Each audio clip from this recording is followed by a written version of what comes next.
This is the incident that triggered the colonial administration to declare a state of emergency on October 20th, 1952. The murder, in broad daylight, of Senior Chief Warohio wa Kongo. Warohio had been an outspoken opponent of the Mau Mau, declaring at meeting after meeting that Mau Mau should be eliminated.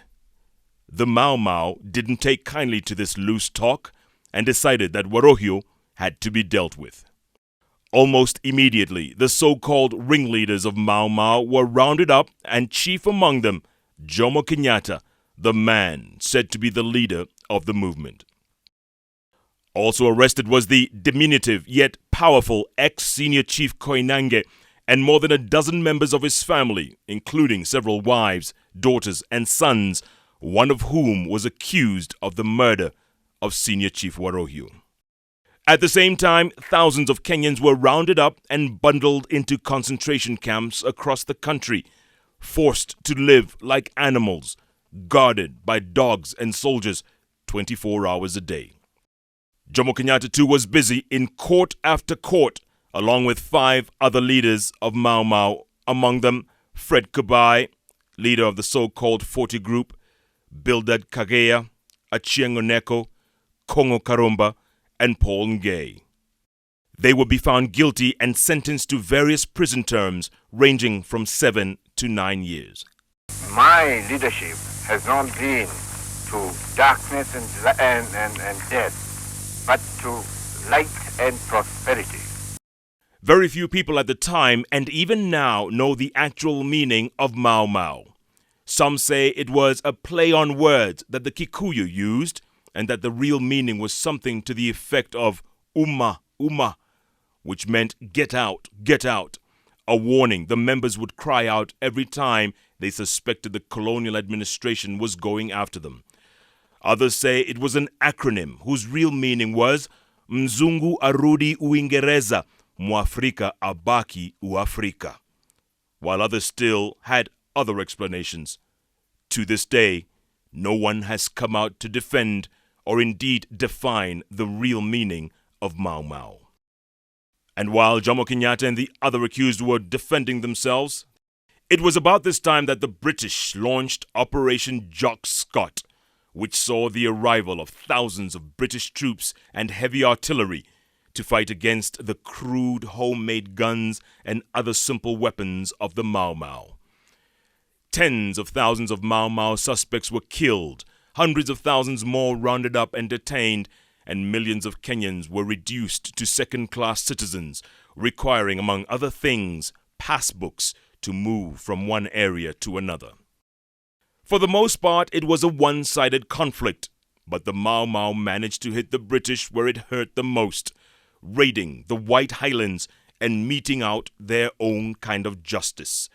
Several dozen settlers were murdered in their homes, and some of their most prized possessions, their dogs and cats, were a particular specialty of the Mau Mau.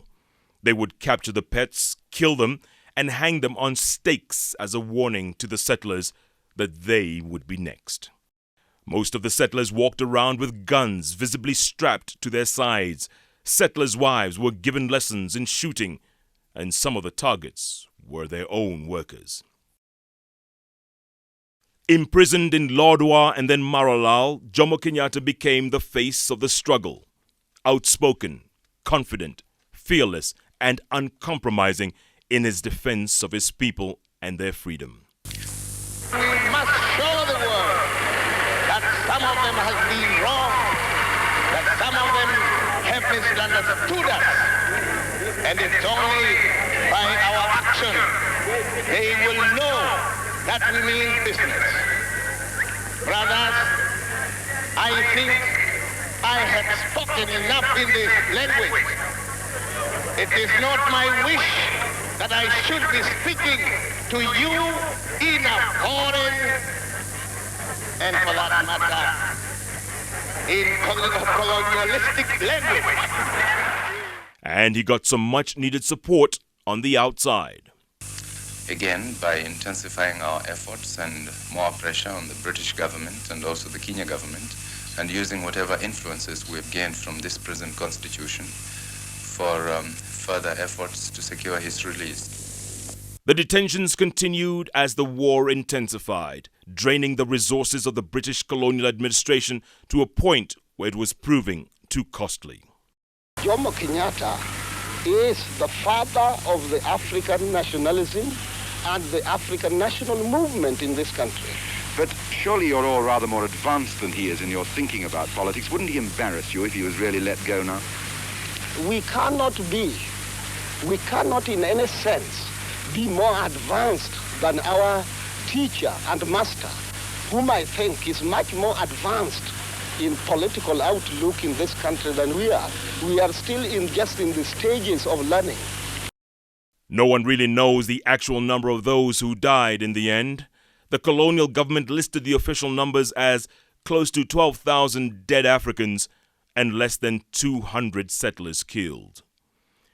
Numerous critics refute those figures, saying the number of dead Africans is probably 10 times that, more than 100,000, and up to 1 million more detained. 56 years later, Kenya's physical landscape remains the same, but the political landscape has changed tremendously. He took his work, government, very seriously. He would call me and he say Yaki, because that's what He called you Yaki? Yeah. Yaki, how long will you take to get down here? Because I was on the 7th floor, his parliamentary secretary like this. And to get down to the 2nd floor would mean running, because you couldn't go and look for a lift. So I said 2 minutes. Are you serious? I say absolutely. He says, on your marks, get set, go. Yeah. And in 2 minutes, I will be in his office, panting. Yeah. He say, oh, you had a good run? I want to say that Mzee Kenyatta died a happy man. That day, he had been to Musangoleni. He had had a meeting there with his flying swish, and then came home with his family there. Mama Ngina was there and all the children were there, and he went to sleep quite happily. And there is no question that Mzee was ever lonely or ever unhappy. Yeah. I'm sure even where Mzee today is, Mzee, apart from laughing and being angry with some of the silly things that we do in this country, Yes. I'm sure Mzee is also laughing that this Kenya that he left is still free and independent. So what was that ridiculous headline that Sunday about Mzee dying of neglect? That's rubbish. That's really rubbish. And whoever said it should be ashamed of himself and should never have uttered a thing like, because he knows it's nonsense. As a nation, sometimes we are quick to fault our country's leadership, but we have a lot to be grateful for. And while we're quick to put the past behind us, we must never forget the people who made it possible for us to be where we are today. People who shaped our lives and our nation. Harambe! Harambe! Jeff Koinange, Eyewitness News. Na mashamba yetu harambe!